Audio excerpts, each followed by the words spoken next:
Hi, I'm Chris Thompson. I am the owner here at TP Lanes in Bellefontaine, Ohio, your local bowling alley. I have owned the bowling alley. It's going on 4 years here, and I've worked here since I was around 17 years old.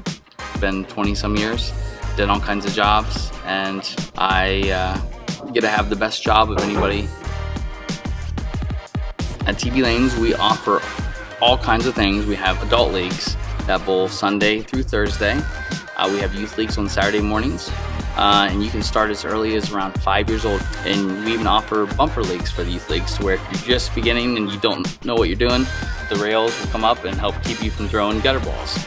We offer birthday parties, and a big thing we do is we offer rock and bowl. As you can see, we have lots of pretty lights out here. Rock and bowl is on Friday nights from 9 to 11. And Saturday nights even later than that. This bowling center was built in the early 1950s, and it was wood all the way up until this past summer. And now lanes 1 through 6 are still wood, 7 through 30 are what we call synthetic, which is like a little plastic. It's about this thick, and it literally lays right on top of the old wood lanes that we had to sand down. The bowling alley is 60 feet long, roughly, from the foul line to the head pin. It's roughly 60 feet. When you're bowling, the approaches are wood approaches. You cannot wear tennis shoes while you're bowling. You can't wear anything rubber on the sole of your shoe while you're bowling, because it does mark, it does tarnish, and make it to where it doesn't slide. If you wear tennis shoes and your momentum's going, it's not going to slide, and you're going to fall right over. You want to slide when you're bowling because it helps with balance and it helps with consistency. So that's why you have to wear bowling shoes. They have a leather sole. Sometimes they have a felt, a smoother surface. You don't want it to be rubbery, you always want it to be smooth. We're trying to make sure that the lanes and the approaches stay in good condition. So you always want to wear bowling shoes which have this smooth sole and not the rubber, which are sticky.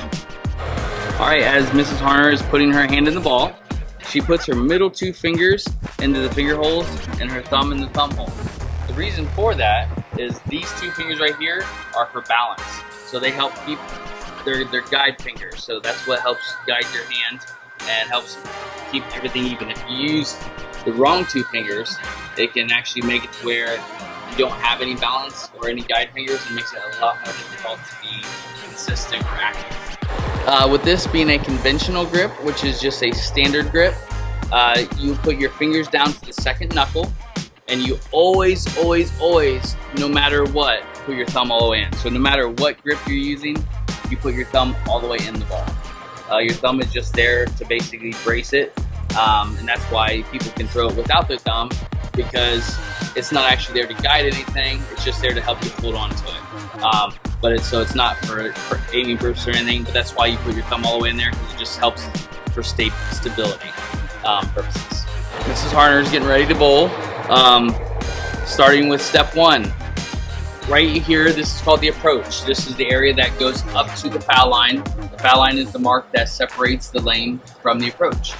This is where you're walking, and you always must stay, do not cross the foul line. The lane has, again, that oil that we were discussing, and it makes it way too easy to slip and fall. It's not designed to be walked on, so do not cross the foul line anytime you come to a bowling center. It's for your safety way more than for anything else.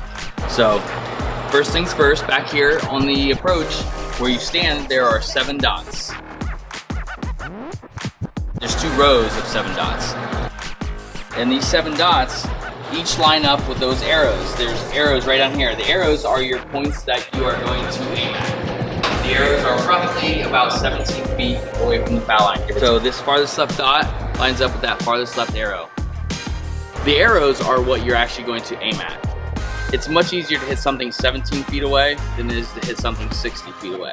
So that's why you aim at the arrows.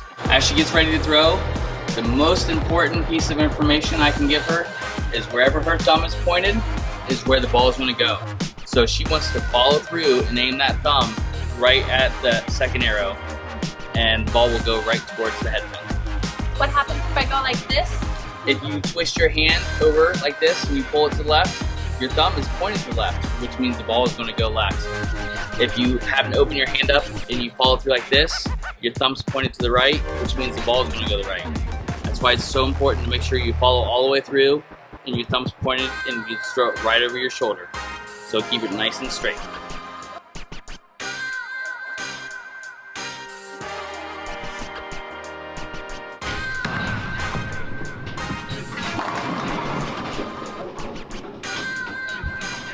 All right.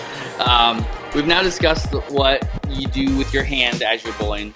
Now we need to discuss walking up to the bowling to the foul line and throwing with your feet. What you do with your feet and why it's important. Basically, it doesn't matter how many steps you take as long as you finish with the opposite foot that you're handed. So Mrs. Harner here is right-handed, so she's going to slide on her left foot. There's actually a reason for that. As you get ready to slide and you're throwing the ball, you're sliding on that left foot, you actually want to move your right foot out of the way as you're following through. And the reason for that is it gets your hip out of the way. It makes it much easier for your arm to come straight through. If your hip is not out of the way and you happen to slide on the wrong foot, it now forces you to go the ball around your hip. And that's going to make it much more difficult to be consistent.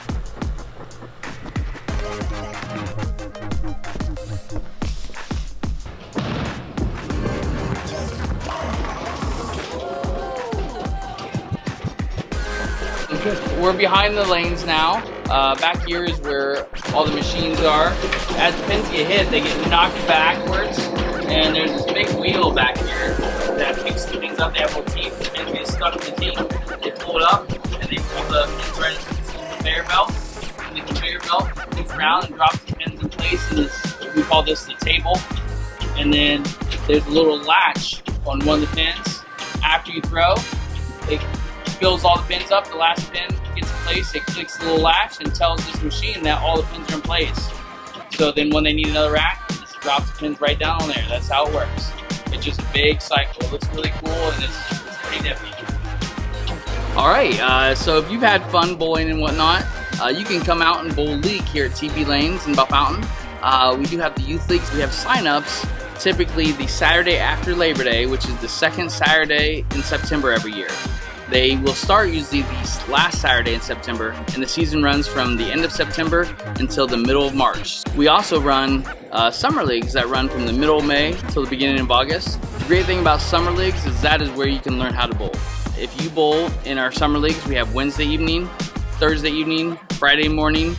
If you bowl in any of those, you can come out and get 3 free games of bowling every day we're open all summer long just by bowling in one of those leagues. So it's a great way to get cheap practice and a lot of bowling and a lot of fun.